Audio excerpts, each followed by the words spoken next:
اپنی اولاد کو حضور علیہ السلام کے حسن کا ذکر سنائیے، حضور کے جمال کے تذکرے بتائیے۔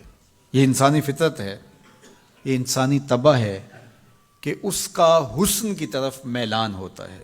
جہاں بھی حسن ہو، چاہے وہ پھولوں کی نزاکت میں ہو، لطافت میں ہو، وہ کوس قضا کی رنگینی میں ہو، دھنک کی شوخیوں میں ہو، ساون کے چڑھتے بادلوں میں ہو، یا وہ جھیل کی بچھی ہوئی آنکھ میں ہو، یا پپیہے کی آواز میں ہو، بلبل کے خوبصورت لہجے میں ہو، کوئل کی دل نواز صدائے محبت میں ہو، حسن جہاں بھی ہوگا، جس روپ میں بھی ہوگا، دلکش ہوگا۔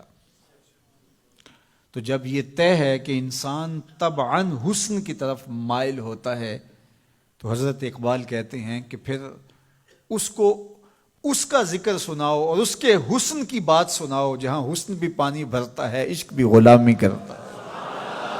حضور کے حسن کا ذکر سناؤ۔ مکھ چند بدرشا متھے چمک دی لاٹ نورانی ہے، کالی زلف تے اکھ مخمور رکھی ہن مد بھریاں۔ کائنات میں بڑے سونے ہوں گے، بڑے جمیل اور حسین، مہوش اور خوبصورت ہوں گے، لیکن جو جمال اللہ نے آمنہ کے لال کو دیا وہ انہی کو ہی دیا ہے۔ لکھاں آئے لوک زمانے تے محبوب خدا جیا کوئی نہیں، لکھاں آئے لوک زمانے تے محبوب خدا جیا، لکھاں سونے بن بن بیندے نے او دی خاکے پا جیا کوئی نہیں، او دی خاکے پا جیا۔ جو حسن ان کے پاؤں کے ناخن میں رکھا ہے، جو حسن ان کی ایڑی میں رکھا ہے، اللہ اکبر، جو حسن ان کے تلووں سے نکلنے والی گرد میں رکھا ہے، ان کے نالین کے جوڑوں سے نکلنے والی دھول میں رکھا ہے، وہ کہکشاؤں میں بھی نہیں ہے۔ جس کے تلووں کا دھون ہے آب حیات، جس کے تلووں کا دھون آب حیات ہے، وہ جان مسیحا ہمارا نبی۔ اللہ اکبر۔ حضرت میمونہ بنت کردم رضی اللہ تعالی عنہ صحابیہ ہیں، فرماتی ہیں مجھے شوق ہوا حضور کو دیکھنے کا، تو میں اپنے باپ کے ساتھ حضور کو دیکھنے آئی، اور حضور ناقہ پہ سوار تھے، چہرے کی چمک کہ آنکھ نہیں اٹھتی تھی، کہاں ہمت کے اس جمال کی تابشوں کی تاب لا سکیں۔ تو کہا میرے میں ہمت نہ پڑی کہ جمال روح محمد کا نظارہ کروں، تو میری نظر ادب سے اور جلووں کے وفور سے جھک گئی، تو میں حضور کا چہرہ تو نہ دیکھ پائی، لیکن حضور سواری پہ بیٹھے تھے تو میری نظر حضور کے مبارک قدموں پہ پڑی۔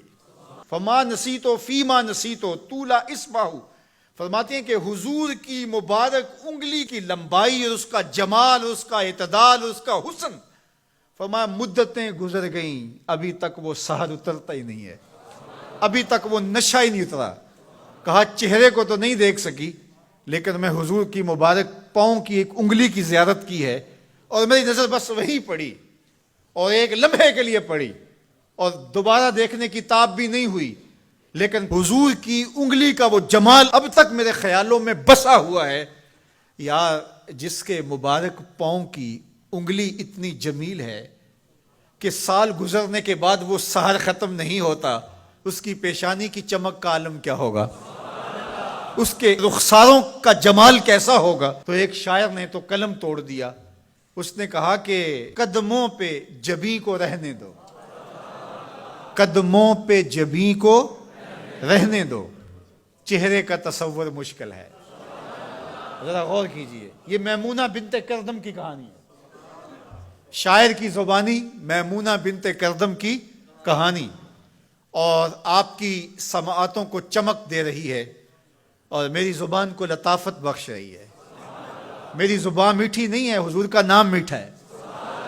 وہ کسی نے کہا تھا نا کہ میں بلبل خوش لہجائے گلزار نبی ہوں، میں بلبل خوش لہجائے گلزار نبی ہوں، میٹھی ہیں میری باتیں نمک خار نبی ہوں۔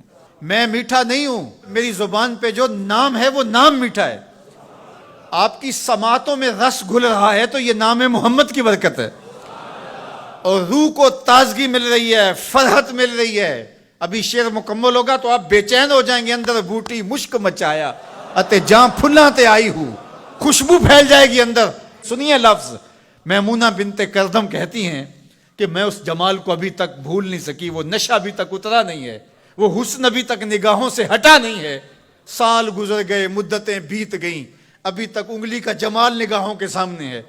تو شاعر کا تصور دیکھیے، وہ کہتا ہے کہ قدموں پہ جبیں کو رہنے دو، قدموں پہ جبیں کو رہنے دو، چہرے کا تصور مشکل ہے، چہرے کا تصور، جب چاند سے بڑھ کر ایڑی ہے رخسار کا عالم کیا ہوگا، جب چاند سے بڑھ کر ایڑی ہے رخسار کا عالم کیا ہوگا۔ تو اپنی اولاد کو حضور کی محبت سکھاؤ، انہیں حضور کا حسن بیان کرو۔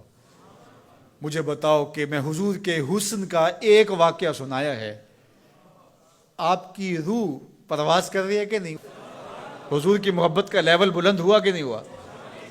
اور یہ ابھی حضور کی مبارک انگلی کا حسن تھا، ابھی رخ منور کا تذکرہ نہیں چھڑا، ابھی پیشانی کی کہانی نہیں چھڑی، ابھی تو لب لالی کی بات نہیں ہوئی، ابھی تو زلف عنبری کی کہانی نہیں چھڑی، ابھی تو ان کی مبارک آنکھوں کی بات ہی نہیں ہوئی۔